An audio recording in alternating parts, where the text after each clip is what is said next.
Chapter 4. You can imagine how I felt when I saw Shakespeare. Joe and I entered this open-air stage, which I immediately recognized as the Globe Theatre. William was standing front and center, surrounded by Hamlet, Ophelia, King Lear, Macbeth, Lady Macbeth, Rosalind, Romeo and his Juliet, Othello, Iago, Puck, Falstaff, all the others. There was laughter and food everywhere, beer and wine, and in the middle of it all was Shakespeare himself with a big smile on his face. To be or not to be, Hamlet shouted. All the other characters laughed. They handed bottles of wine back and forth, portions of chicken and goose. It was a picnic. I realized William Shakespeare would be having a picnic with all of his characters through the rest of time. Hey, Lear, he shouted, who's the fool now? Lear beamed. In fact, all of the characters beamed when Shakespeare called to them. He had created them. He had made them as real as human beings. I could hardly move when that thought struck me. I spoke, but I couldn't take my eyes off the great playwright. He seems happy beyond words. Oh, he is, Joe stated, with a twinge of sadness in his voice.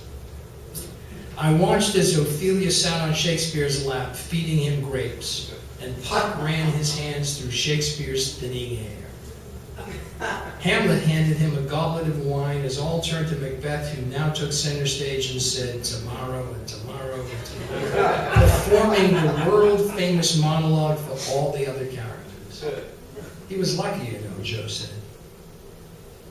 We were then joined by Romeo and Juliet, who had seen us and slipped away from the others. They were a perfect couple, wearing bright colors, perfect for Renaissance Italy. His wisdom is profound when it comes to human nature, Romeo said. He took Juliet's hand. Have you met my Juliet before, he asked me. I found myself looking into the lovely eyes of literature's loveliest young woman, barely just a teenager, and I was smitten. Her large eyes, beaming with intelligence and curiosity, drew me to her. Never in person, I said. You're a playwright too, kind sir, she asked. I am, but I'm no bard of Avon. No one is. But not all have to be to share their gifts with theater. That was sweet of you to say. Juliet took my hand. I nearly fell over. Her own hand was soft and tiny. She then turned to Romeo and kissed his cheek. She spun around and the two of them ran off like two teenagers in love, which was exactly what they did. My God, how the hell did he create such a masterpiece of a human heart, I asked. Joe again urged me to continue walking. And when we left the theater, lots of talent, he said, but like I said before, he was lucky. Who was lucky? Shakespeare. He had an advocate after he died. I didn't know that.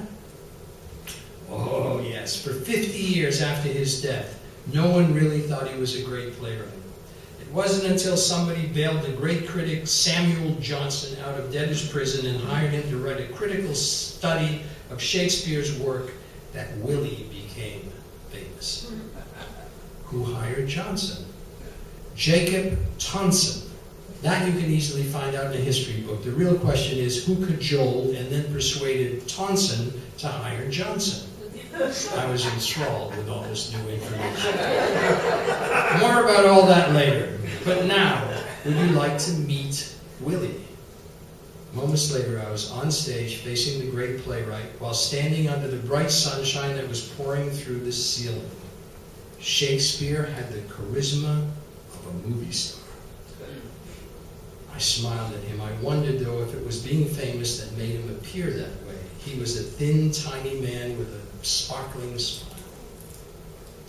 I was once hired to do a rewrite of an adaptation of one of your plays for Warner Brothers.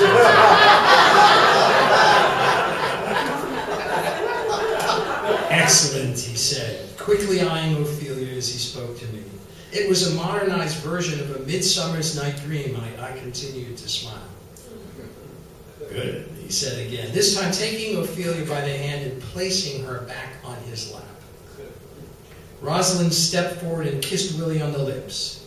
There was more laughter.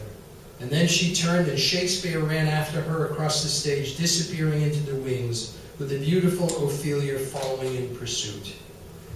Like I said, a lucky man, Joe said.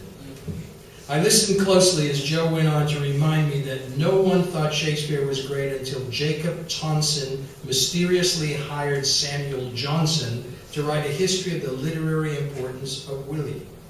Up until then, the world thought Ben Jonson was the Elizabethan era's great playwright. Just then, Joe stopped, and he nodded to an Elizabethan gentleman sitting alone on a bench outside the theater. He was looking up at the globe, brooding. There he is, the forgotten Ben Jonson. I inched my way over to him. There was a metaphoric as well as literal cloud of gloom hanging over the man's head. When I was right beside Ben Jonson, he turned to me and his look said everything. Though he was dressed in the finest clothing of his time, with gold bracelets and emerald rings on his fingers, he was sad. His time for fame had come and gone, and now all he could do was hope that sometime in the future of literature, he would be considered a great playwright and poet. Christopher Marlowe popped up from behind a tree. I already knew a lot about him. He had been a friend of Shakespeare's and had died in his 20s. He was murdered in a bar, and he might have been a spy of some kind for the Queen of England. His Faust, though not as long as von Goethe's, was pretty well known. He was one of those who died just as he was becoming famous. You see, up here there are eternals. There are those who were famous while on earth and now forgotten. And there are those who are, like you, on the verge. Joe told me this, the verge, I repeated. Those who died before fame happened. Christopher Marlowe is more famous than you think, and that too came after his death. We watched the handsome, young, and carefree Marlowe running through the trees, seemingly drunk, followed by several other handsome young men as carefree and seemingly as drunk.